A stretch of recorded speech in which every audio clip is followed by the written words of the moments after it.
принцип работы таблицы учета небольшого производства, предназначенная для учета материальных ценностей. Первым шагом необходимо создать копию таблицы. В меню «Файл» выбираем пункт «Создать копию». Указываем наименование и место, куда необходимо сохранить данную таблицу. Нажимаем «Ок». Создается таблица, которая сохраняется в указанное место на вашем Google диске. Теперь ей можно полноценно пользоваться, без ограничений. Вторым шагом заполняем справочники.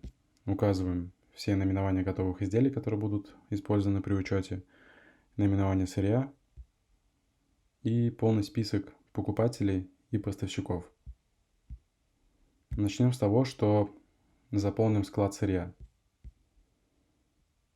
Укажем дату. Для прихода товаров на склад нужно использовать тип операции «Приход сырья».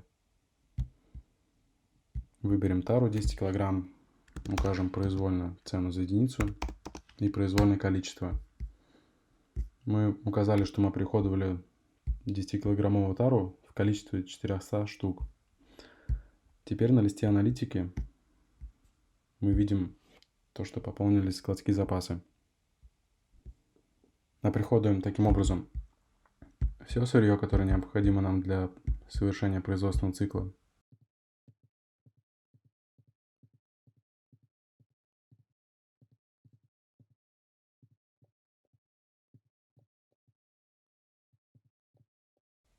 Предположим, что некоторое сырье нам отгружают на условиях отсрочки.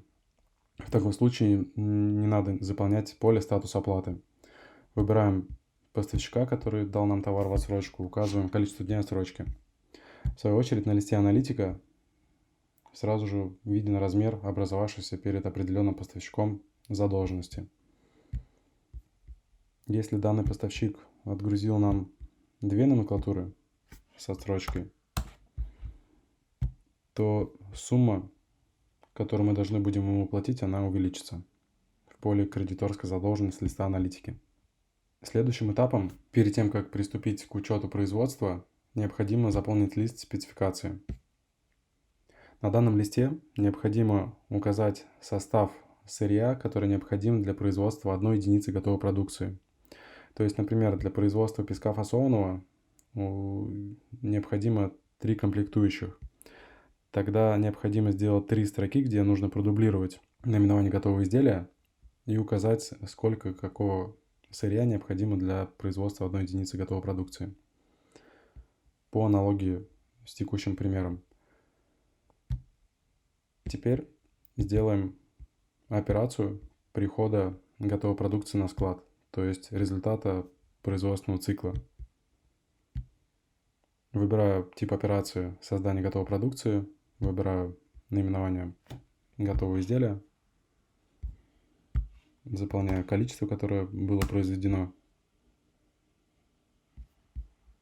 и нажимаю кнопку «Провести операции».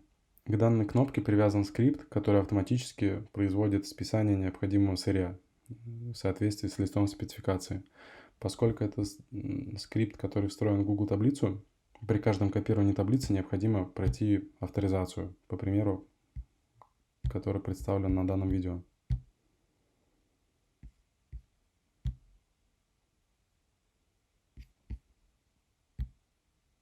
Запускаем скрипт.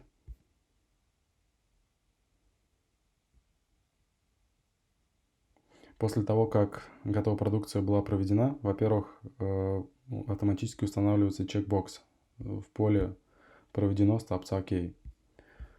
Это значит, что в соответствии со спецификацией было произведено списание сырья. То есть вот мы видим 3 строки, где комментарии добавлены автоматически. И это то сырье, которое необходимо для производства 1 единицы готового изделия.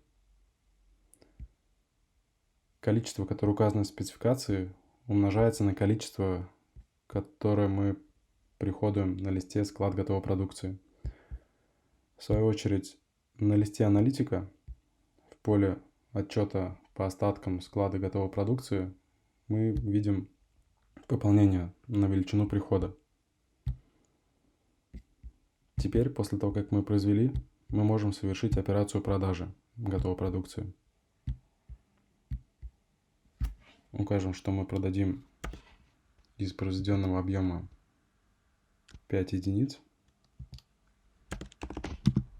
по 500 рублей.